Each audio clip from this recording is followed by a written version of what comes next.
Sir, thank you for giving us the mantra to think, observe, and believe.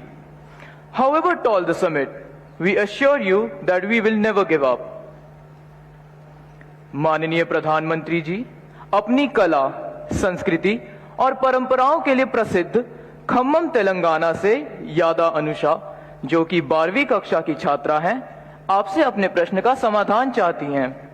Anusha, कृपया अपना प्रश्न पूछिए। माननीय प्रधानमंत्री जी नमस्कार, मेरा नाम यादा अनुषा है। मैं गवर्नमेंट जूनियर कॉलेज नागुलंजा में 12 कक्षा पढ़ रही हूँ। मैं खम्मम जिले तेलंगाना से हूँ। सर, मेरे सवाल यहाँ है कि जब शिक्षक हमें पढ़ाते हैं तो हम समझ जाते हैं, लेकिन कुछ समय या कुछ दिनों के बाद हम भूल जाते हैं। कृपया इसके बारे में मेरी मदद करें। धन्यवाद सर। धन्यवाद अनुषा। मान्यवर, हमें एक अन्य प्रश्न नमो ऐप के माध्यम से प्राप्त हुआ है, जिसमें प्रश्नकर्ता गायत्री सक्सेना जानना चाहती है, परीक्षा देते समय उनके साथ अक्सर ऐसा होता है, जो पढ़े और याद किए हुए विषय हैं वो भी परीक्षा हॉल में भूल जाते हैं, जबकि परीक्षा से पहले या परीक्षा के बाद साथियों से बात करते समय उन्हें वही जवाब ध्यान में रहता है। ऐसी स्थिति को बदलने के लिए क्या करना चाहिए? मान्यवर, अनुषा एवं गायत्री सक्सेना के जैसे प्रश्न अनेक अन्य लोगों के मन में भी है, जिनका संबंध स्मरण शक्ति से है। कृपया इस दिशा में मार्गदर्शन कर कृतार्थ करें। माननीय प्रधानमंत्री जी। शायद हर विद्यार्थी के दिमाग में ये विषय कभी न कभी तो एक समस्या बन करके खड़ा हो ही जाता है। हर एक को लगता है कि मुझे याद नहीं रहता है, ये मैं भूल गया। लेकिन आप अगर देखेंगे,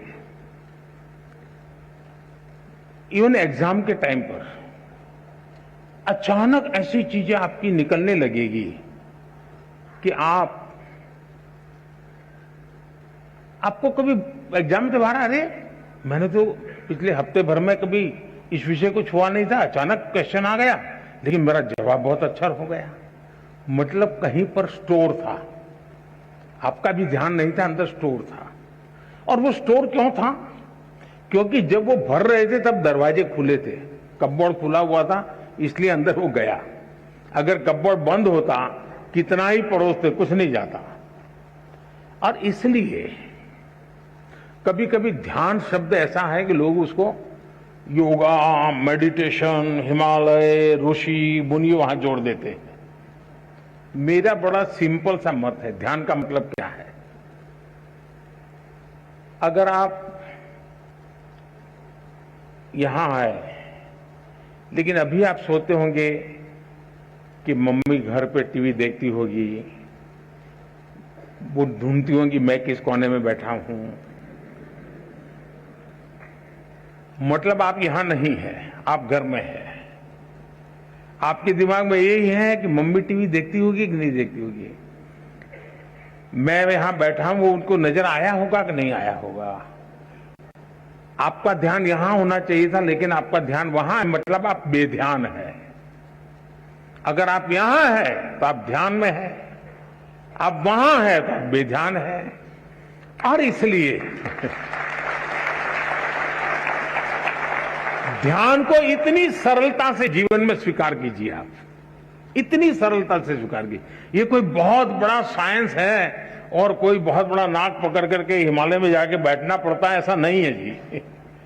बहुत सरल है। आप उस पल को जीने की कोशिश कीजिए। अगर उस पल को आप जी भर के जीते हैं तो वो आपकी शक्ति बन जाता है।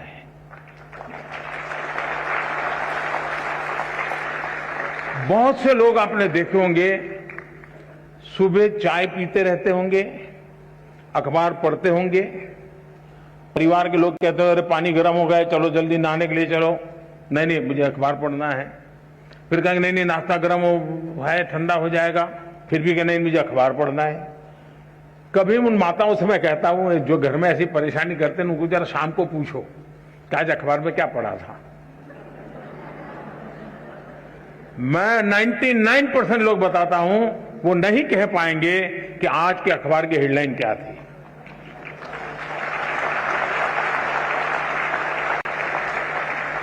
क्यों? वो न जागरूक है, न वो उस पल को जी रहा है। वो आदतन पन्ने घुमा रहा है, आंखें देख रही हैं, चीजें पढ़ी जा रही हैं, कुछ भी रजिस्टर नहीं हो रहा है।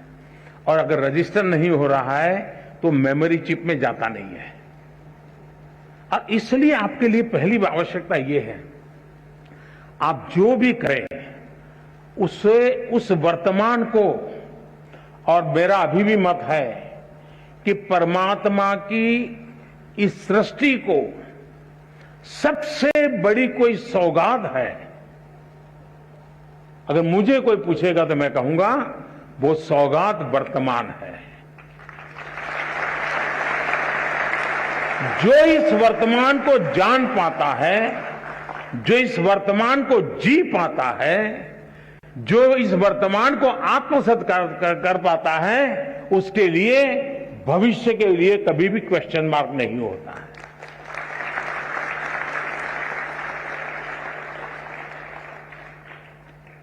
और मेमोरी का भी यही कारण है कि हम उस पल को नहीं जीते हैं और उसके कारण हम उसको गवा देते हैं। दूसरा, मेमोरी का जीवन से संबंध होता है। सिर्फ एग्जाम से है ये सोचोगे तो फिर तो आप उसकी कीमत ही नहीं समझते हैं, उसका मूल्य ही नहीं समझते हैं। अगर मान लीजिए आपके किसी दोस्त का जन्मदिन आपको याद रहा और आपने जन्मदिन पर उसको फोन किया, आपकी तो वो मेमोरी थी जिसके कारण आपको जन्मदिन याद रहा, लेकिन वो मेमोरी आपके जीवन के विस्तार का कारण बन जाता है। जब उस दोस्त को टेलीफोन जाता है, उसको अरे वाह, उसको मेरा जन्मदिन इतना याद था, मतलब मेरे जीवन की अहमियत उसके जीवन में है।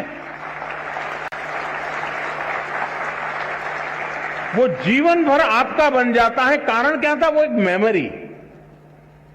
मेमोरी जीवन के विस्तार का बहुत बड़ा कैटलिक एजेंट है।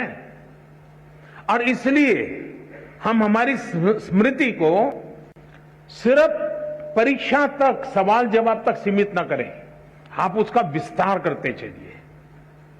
जितना विस्तार करेंगे चीजें अपने आप जुड़ती जाएगी। दूसरा, आप कभी 2 बर्तन लीजिए, 2 बर्तन में पानी भरिए, पानी भर करके उसके अंदर एक कॉइन रखिए, दोनों में। पानी शुद्ध है, स्वच्छ है, दोनों एक ही प्रकार का पानी है, दोनों एक ही प्रकार के बर्तन है, दोनों एक ही प्रकार के उसमें कॉइन है, और आप उसको देखिए। लेकिन एक बर्तन है जो हिल रहा है, पानी इधर उधर हो रहा है, नीचे कॉइन है। दूसरा स्थिर है। आप देखेंगे कि जो स्थिर पानी वाला कॉइन है वो आपको परफेक्ट दिखता है, हो सकता है उस पर लिखी हुई चीज भी दिखाई दे, और जो पानी हिल रहा है वहां पर भी वही कॉइन, वही साइज है, उतना ही गहरा है, लेकिन दिखता नहीं। क्यों? पानी हिल रहा है, बर्तन हिल रहा है। अगर मन भी ऐसे डोलता रहे और हम सोचें कि उसमें कॉइन जो है मुझे दिखाई देगा, आपने देखा होगा एग्जाम में आपकी समस्या ये होती है, क्यों? देखो ये बगल वाला तो ऊपर देखता नहीं, लिखता ही रहता है, अब मैं पीछे रह जाऊंगा, उसको ना, यानी दिमाग उसी में लगा पड़ा है। आपका दिमाग इतना हल डोल कर रहा है कि जो भीतर मेमोरी रूपी जो कॉइन है ना, आपको वो दिखता ही नहीं है। एक बार मन को स्थिर कर लीजिए। मन को स्थिर करने की दिक्कत है तो जरा डीप ब्रीथिंग कर लीजिए, 3-4 बार गहरी सांस लीजिए, एकदम सीना तान करके आंख बंद करके कुछ पल बैठिए। मन स्थिर हो जाते ही वो कॉइन जैसे दिखने लगता है, आपके मेमोरी के भीतर पड़ी हुई चीज यूं ही उभर करके आना शुरू हो जाती है। और इसलिए ईश्वर ने जिसकी मेमोरी ज्यादा है उसको कोई एक्स्ट्रा एनर्जी दी है, ऐसा नहीं है जी। हम सबको, हमारे सबका जो इंटरनल प्रोडक्ट है ना, परमात्मा ने बहुत ढंग से बनाया हुआ है। हम किसको पनवाते हैं, किसको बढ़ाते हैं, उस पर निर्भर करता है। तो आप इसको बहुत आसानी से कर सकते हो। आप में से जो लोग पुराने शास्त्रों को जानते होंगे, कुछ तो कभी यूट्यूब पर भी कुछ चीजें अवेलेबल होती हैं, कुछ शताब्दानी लोग होते हैं, उनको एक साथ 100 चीजें याद आती है। हमारे देश में ये चीजें कभी कभी इसकी बड़ी प्रचलन हुआ करती थी। तो हम इसको ट्रेन कर सकते हैं, अपने मन को भी ट्रेन कर सकते हैं। लेकिन मैं आज, आप परीक्षा में जा रहे हैं इसलिए मैं उस दिशा में आपको नहीं ले जाऊंगा, लेकिन मैं कहता हूं मन स्थिर रखिए। आप अपने पास चीजें पड़ी हैं, वो अपने आप आना शुरू हो जाएगी, आपको वो दिखना शुरू हो जाएगी, आपका उसका स्मरण होना शुरू हो जाएगा और वही बहुत बड़ी ताकत बन जाएगा।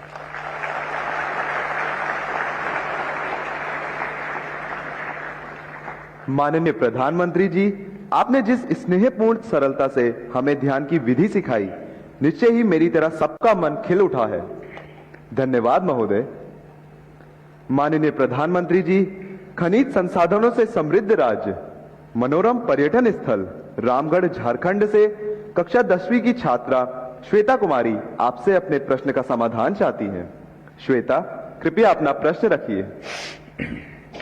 माननीय प्रधानमंत्री जी नमस्कार। मैं श्वेता कुमारी केंद्रीय विद्यालय उत्तराखंड की 10वीं की छात्रा हूँ। मैं आपसे एक प्रश्न करना चाहती हूँ। मेरी पढ़ाई में प्रोडक्टिविटी रात का समय अधिक होती है, पर सब मुझे दिन में पढ़ने को बोलते हैं। मैं क्या करूँ? धन्यवाद। धन्यवाद श्वेता।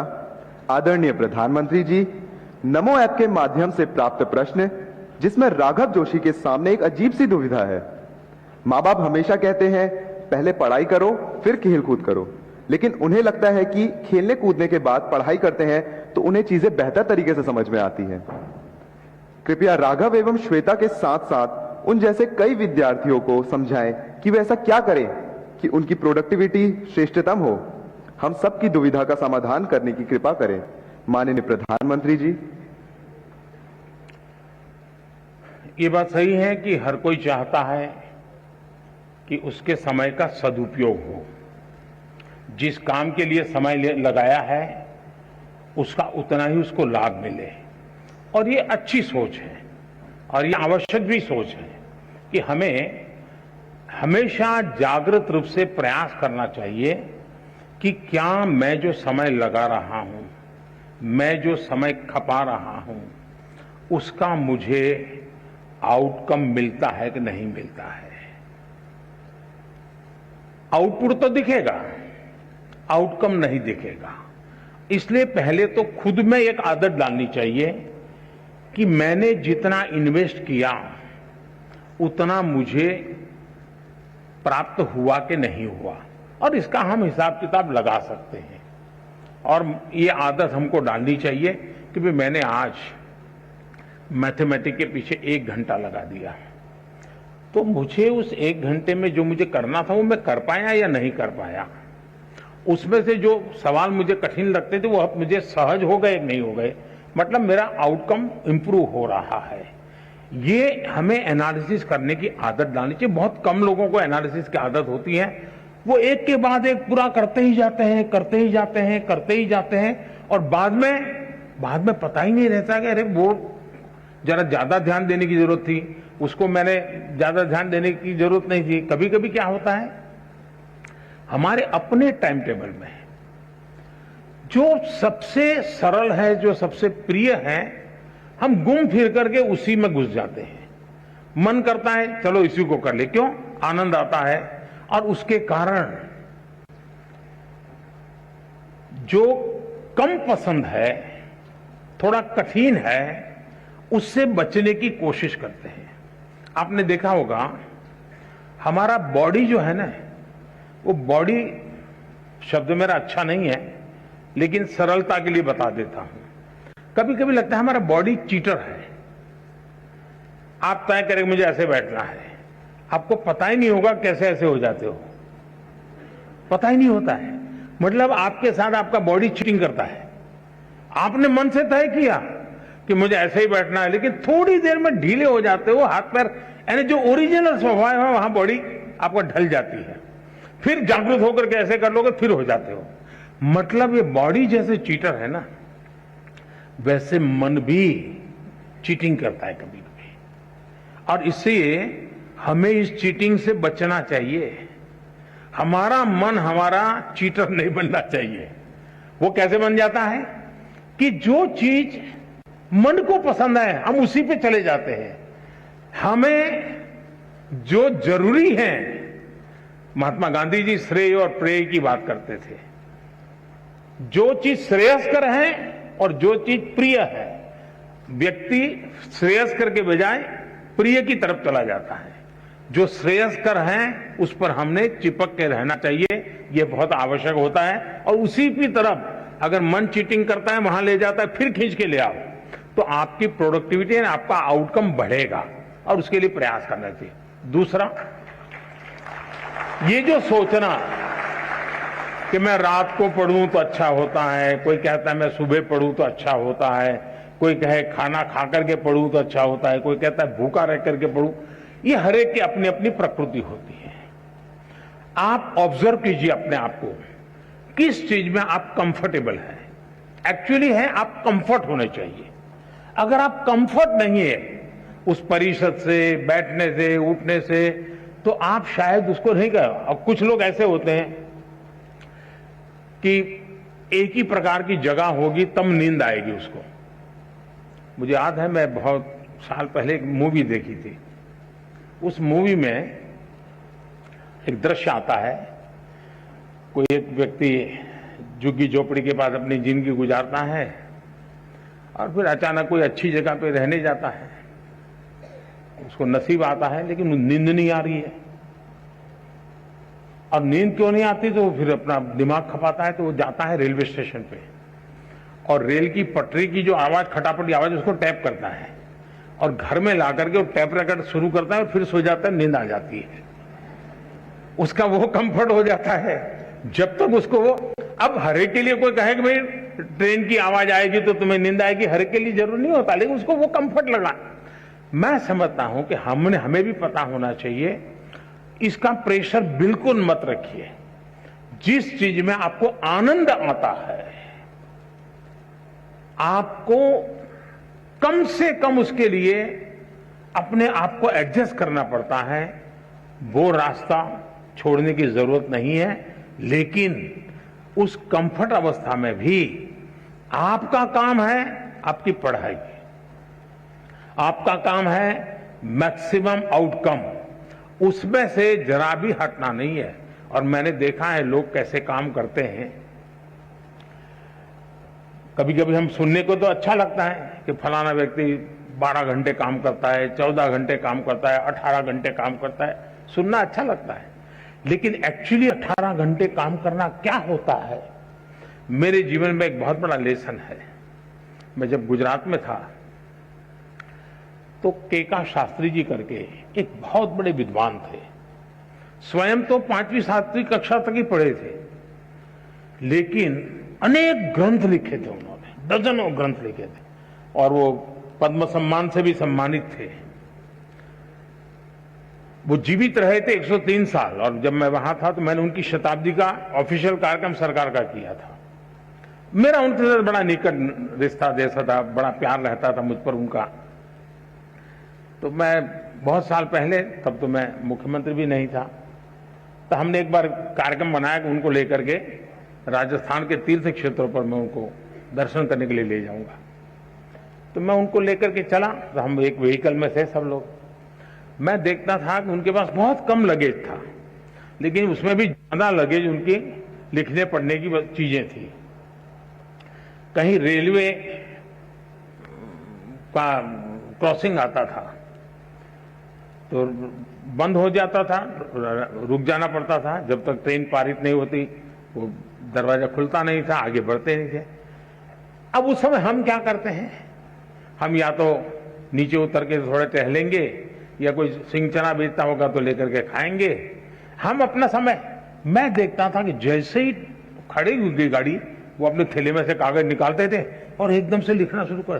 तब उनकी उम्र मैं समझता हूं 80 तो करीब पहुंच गई होगी। यानी समय का कैसे उपयोग करना, आउटकम किसको कहते हैं, मैं इतनी बारीकी से उनको देख रहा था। और शायद तीर्थ यात्रा के समय में रिलैक्स रहना, घूमना फिरना, देखना, बातें को सारा बाजू में अपना काम करते ही रहना, किसी भी परिस्थिति में करते रहना, मैं समझता हूं ये बहुत आवश्यक होता है। जीवन में इसे बहुत कुछ मिलता है।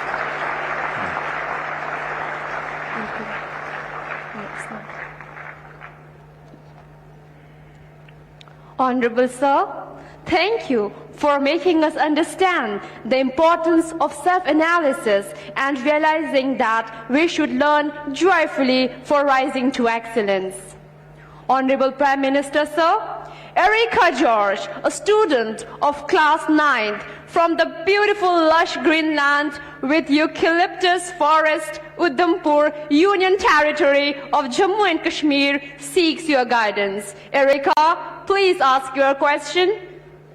Greetings, Honorable Prime Minister, sir. I'm Erica George from APS Udhampur, Jammu and Kashmir from 9th.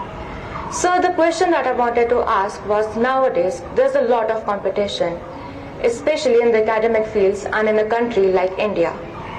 In this case, there are a lot of people who are really very talented and knowledgeable, but due to some reason they could not appear for the exams. Maybe they could not choose the right path, or maybe they do not have the proper counseling. So sir, in this case, what can we do for these people so that the talent of these people does not go to a waste and instead can be utilized in a better and efficient way? Thank you, sir. Thank you, Erica. Honorable Prime Minister, sir, Hari Om Mishra, a class 12 student from Industrial Hub, Gautam Budh Nagar, Uttar Pradesh, is preparing for his board exams and wishes to ask a similar question that has been invited by a competition organized by ZTV. Hari Om, please ask your question. नमस्कार, मेरा नाम हरिओम मिश्रा है और मैं Cambridge school Noida की 12वीं कक्षा का छात्र हूं। मेरा आज प्रधानमंत्री जी से सवाल है कि जैसा इस साल कॉलेज में एडमिशन की प्रक्रिया में काफी बदलाव लाए गए हैं और इस साल बोर्ड परीक्षा के पैटर्न में भी काफी बदलाव लाए गए हैं, तो इन सारे बदलावों के बीच में हम विद्यार्थी अभी बोर्ड परीक्षा पर ध्यान दें या फिर हम कॉलेज के एडमिशन की प्रक्रिया पर ध्यान दें, हम किस चीज को और अपनी तैयारी किस प्रकार करें? Thank you, Hari Om. Honorable Prime Minister, sir, just like Erica and Hari Om, many students from different parts of the country have expressed their anxiety and concern about whether to focus on studies, competitive exams, board exam preparation, or college admission. We all seek your guidance, Honorable Prime Minister, sir. वैसे दो अलग अलग प्रकार के सवाल हैं। एक विषय है कंपटीशन का और दूसरा विषय है कि ये एग्जाम दूं या वो एग्जाम दूं, और एक ही समय दो एग्जाम है तो क्या करूं। मैं नहीं मानता हूं कि हमने एग्जाम के लिए पढ़ना चाहिए, गलती वहीं हो जाती है। मैं इस एग्जाम के लिए पढ़ूंगा, फिर मैं इस एग्जाम के लिए पढ़ूंगा, इसका मतलब हुआ कि आप पढ़ नहीं रहे हैं, आप उन जड़ी बूटियों को खोज रहे हैं जो आपका काम आसान कर दें। और शायद इसी के कारण हमारे लिए अलग अलग एग्जाम अलग लगते हैं, कठिन लगते हैं।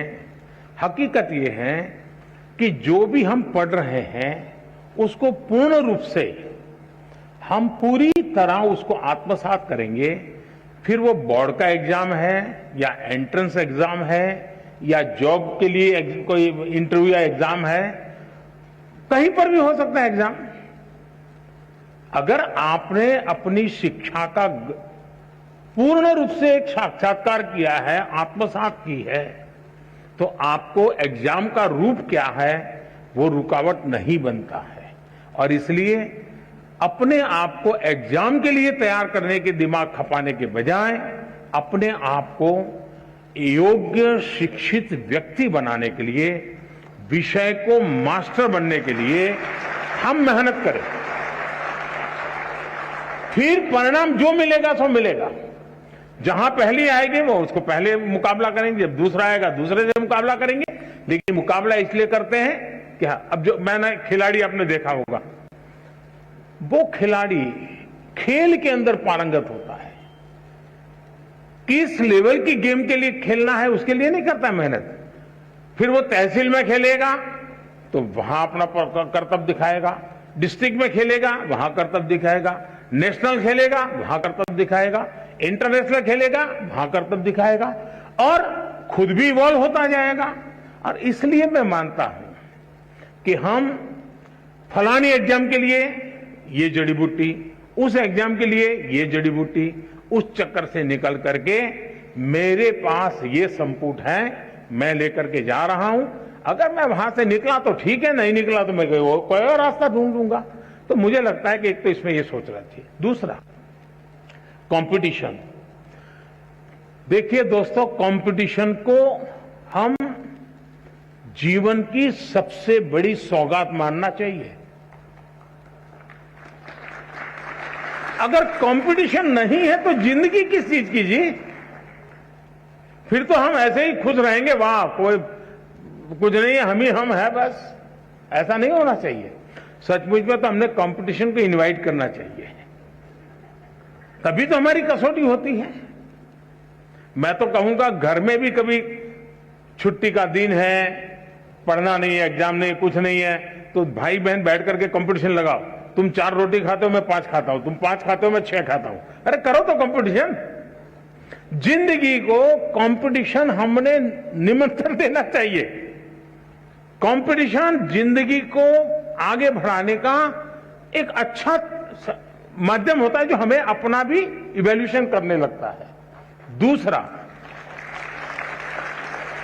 मैं जिस पीढ़ी का हूं या आपके माता पिता जिस पीढ़ी के हैं, उनको वो चीजें नसीब नहीं थी जो आपको नसीब हो रही है। आप उस भाग्यवान जनरेशन में हैं जो भाग्य आपके पहले की किसी भी जनरेशन को इतनी बड़ी मात्रा में कभी नहीं मिला है। और वो है, जैसे कंपटीशन ज्यादा है तो चॉइस भी ज्यादा है, अवसर भी अनेक हैं।